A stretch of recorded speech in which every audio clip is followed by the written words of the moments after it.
Estamos iniciando mais um programa Em Pauta. Hoje nós temos convidados aqui, jornalistas Daniel Lacerda e Henrique Sebastião. E o nosso convidado ilustre, que vai nos falar exatamente sobre o mundo mágico do teatro. 24 anos da Trupe do Barulho. Como ator, diretor, produtor. Conosco, Aurino Xavier. Então, Aurino, muito obrigado por ter aceito nosso convite. Eu que agradeço. Por estar brilhantando o nosso programa Em Pauta. Ficamos felizes com a sua presença. Mas, Aurino, me conte. 24 anos de carreira, de sucesso da Trupe do Barulho. Qual é a fórmula mágica para tanto sucesso? Fórmula mágica para tanto sucesso? Acho que não existe. O que existe, na verdade, é muito trabalho, é muita dedicação. É você acreditar verdadeiramente naquilo que você faz e tentar levar sempre o melhor. E a Trupe faz um humor popular, um humor que leva o humor do povo para o povo. Então, acho que o que existe de fórmula nisso é a identificação das pessoas com o tipo de linguagem que a gente utiliza. A gente não usa uma linguagem de humor rebuscada, a gente usa uma linguagem de humor que chega aos ouvidos de quem quer ouvir. Acho que o sucesso é você estar trabalhando 24 anos, vivendo disso, tentando sobreviver disso. Que maravilha. E a gente sabe que sobreviver em teatro em Pernambuco é uma missão quase impossível. Oxe, é para se lascar, meu filho.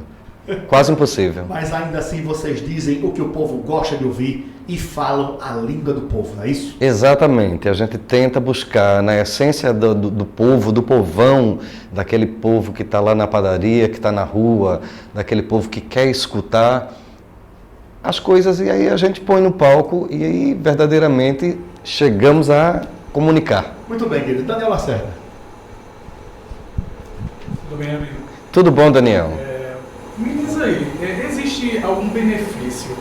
Você acha que o papel da Cinderela, ele beneficia de alguma forma a trupe? E eu queria saber qual é o tipo de relação que vocês têm com o programa e com o ator que faz a Cinderela. Não, o papel da Cinderela, eu acho que como todo programa de televisão, ele beneficia de uma forma geral quem participa do cenário, da cena cultural da cidade, porque é um programa que dá visibilidade a qualquer tipo de trabalho. E a nossa relação é uma relação estritamente profissional. Ficamos juntos de 91 a 94, Jason trabalhando na Trupe do Barulho, onde ele começou, onde nasceu o personagem Cinderela, e a partir disso ele tomou uma carreira chamada carreira solo, ele se dedicou a outras coisas. E aí não houve nenhum atrito, nem há nenhum atrito. O que existe são divergências de tempo, de opiniões, digamos, de condução de vida. Ele partiu para um lado mais da comunicação direta com a televisão e com o rádio, e nós continuamos na nossa batalha cênica, que é bem diferente. A batalha do teatro é diferente da batalha da televisão, mas temos uma boa relação. Já houve alguma proposta para que a trupe fizesse algum programa de TV? Já houve uma proposta recente, inclusive, da TV Clube, para a gente fazer um programa de humor na TV Clube, mas aí, por entravos financeiros, que a gente nunca sabe como isso acontece. O mundo de televisão é um mundo muito doido, é um mundo que hoje você está contando com uma coisa, aí não deu audiência, a televisão já lhe tira do ar, sem muitas explicações. É um mundo muito dinâmico, é um mundo que você tem que estar sempre acompanhando, dia a dia, vivendo, não do que você está fazendo, mas sim da resposta do Ibope. Se está sendo visto, está legal. Aí houve essa proposta da TV Clube, mas por enquanto está só engavetado. Nossa conquista foi colocar os personagens da trupe dentro do programa Agora é Hora de Flávio Barra, que a Jurema já está, e quando eles fazem alguns quadros externos, eles têm a liberdade de convidar a gente, porque isso foi um acordo entre a TV Clube e a Trupe do Barulho. Tudo bem? Boa tarde, Aurino. Tudo bom? Viver de teatro, como o Alexandre já falou, não é nada fácil. E principalmente nos primeiros anos da década de 90, que foi o início da trupe. Eu queria que você falasse um pouquinho pra gente como foi esse início, a ideia de juntar todos aqueles personagens, como foi a origem da Trupe do Barulho. Meu querido, olha, o início foi quase que um acontecimento inexplicável.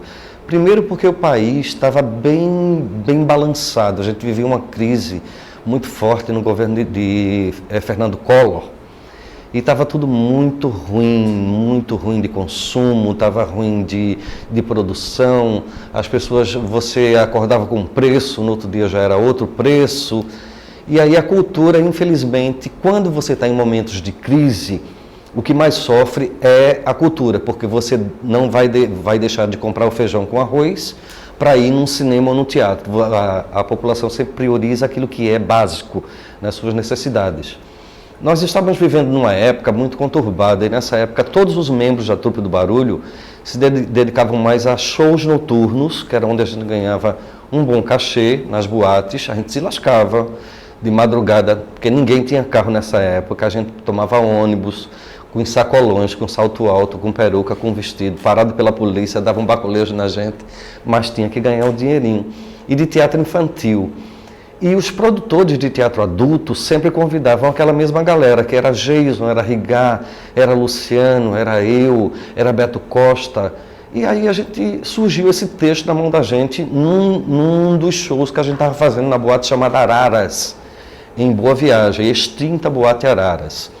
Foi Emerson que apresentou esse roteiro. Na verdade, Cinderela, a história que sua mãe não contou, é um roteiro, ele não é um texto.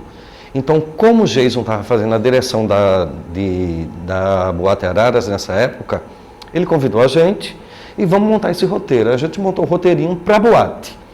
Dava 20 minutos, que era o tempo de show de uma boate. Só que esse show era para fazer 15 dias. De 15 em 15 dias se mudava o show.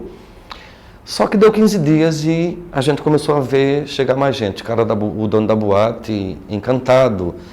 Quando foi um mês depois, continuava a chegar mais gente, só que já estava atraindo um público que não era de boate gay, não era um público GLS, o público já estava indo para ver o que era aquilo. Aí que foi que a gente fez? Gente, isso dá pano para as mangas, se deu certo numa boate, pode dar certo num teatro. Vamos acrescentar mais coisas, com o talento que todos têm, vamos acrescentar mais coisas, mais números musicais, mais texto, mais conversação, vamos alongar para 1 hora e montar o espetáculo Cinderela, a história que sua mãe não contou. Aí foi a nossa luta. Como? Vamos procurar teatro. A gente bateu tudo que foi teatro, ninguém deu pauta para a gente, porque não tinha nem disponibilidade, muito menos interesse. Um bando de doido do mundo da noite, do mundo do teatro infantil, de fazendo espetáculo para um produtor, para outro produtor, de repente chega, vamos fazer? Aí, no Valdemar, como a gente sempre trabalhava no Valdemar, falamos com o Reinaldo Oliveira e ele disse, olha, pauta eu não tenho, porque todas as pautas estão comprometidas, mas tem um horário da meia-noite. Cinderela, ela não perde o sapato à meia-noite? O que é que a Cinderela de vocês perde? Aí disse, no texto ela perde a peruca. Aí vamos ver o que é que ela faz. Não é de meia-noite? Então estreia de meia-noite. Nessa época não existia nada de meia-noite nos teatros pernambucanos. E a gente muito louco, vamos fazer. Topamos, falamos com os técnicos, fizemos o primeiro chá de teatro pernambucano, muita gente doou, companhias de dança doaram roupas, Beto Costa tinha cenário, Paulo André doou outras coisas, e de doação em doação nós montamos esse espetáculo que veio acontecer basicamente 6 meses a 1 ano depois, porque os primeiros meses de Cinderela foi só batalha mesmo. Só uma batalha que a gente confiava, porque a gente estreou no dia 20 de setembro de 91, à meia-noite, com uma casa lotadíssima, maravilha. Aí na semana seguinte, maravilha, tinha 15 pessoas. Na semana seguinte tinham 30. E a gente foi observando que isso ia dobrando, porque a gente fazia muito espalhafato. Sempre fomos muito espalhafatosos. Para fazer comédia você tem que encarar o espalhafato, você tem que não ter vergonha do seu trabalho. Todo ator comediante por si só ele é meio tímido na vida social, mas no palco e na rua você tem que ser muito mais palhaço do que você é. E a gente, para atrair público, a gente se montava muito mais cedo e ficávamos na conta da Boa Vista, levando cantada dos motoristas que passavam, pensando que a gente estava fazendo ponto, e a gente, quando os motoristas paravam, a gente dava um panfleto, aí passavam uns coroas, o pessoal cheio de bicada, tem striptease, tudo que perguntava, a gente dizia tem, aí passava os frangos, tem 1 minuto, tem mulher nua, tem, tudo a gente dizia tem, que era para o pessoal chegar, e isso foi chegando. Isso foi em setembro e em fevereiro, março de 92, Zé Mário convidou a gente para fazer a cobertura das Virgens de Olinda. E aí foi que o boom aconteceu, porque a população viu Quem eram aqueles diferentes, aquelas drags, aquele povo tão estranho que faz uma cobertura tão boa? Se eles fazem uma cobertura tão boa, que deu pico da audiência, eles fazem um teatro bom. Aí a gente foi, tivemos a verdadeira resposta do público. O público foi e começou a gostar, não pelo estilo, não pela aparência, não pelo exagero, mas pelo trabalho. Isso é o que importa. E aí a gente tocou em frente e a trupe foi sobrevivendo, até hoje. Muito bem, com isso nós encerramos o primeiro bloco de Em Pauta. Já já continuamos esse papo maravilhoso com Aurino Xavier. Meu nome é Patrícia. Há 13 anos atrás eu sofri um acidente e depois que eu entrei na faculdade, resgatei alguns dos sonhos que eu tinha deixado lá atrás. O que eu tenho ali na faculdade eu levo para a empresa que eu trabalho, o que eu tenho na empresa eu trago para a faculdade, para a sala de aula. O apoio que a gente tem, o conhecimento dos professores, o quanto eles são capacitados para aquilo. A Nabuco me acolheu e fez a diferença para eu subir na vida. Essa é a história de Patrícia, mas bem que poderia ser a sua. Faça Joaquim Nabuco e suba na vida. Em Pauta. Hoje, tratando aqui da carreira deste grande ator, Aurino Xavier, que é o mentor da Trupe do Barulho. Hoje é o timoneiro dessa talentosa Trupe do Barulho. Aurino, uma pergunta interessante agora, bem exótica, bem ao estilo da trupe. A gente vê que tem um momento que seu personagem principal, o Chupinha, o Chupingole, passa a mão na bunda de gente lá no palco. Várias vezes eu vi. Em algum momento, algum deles ou delas seduziu-se com aquela alisadinha de bunda discreta? Não, na verdade só um peidou na minha mão. Não, mas isso aí, na verdade...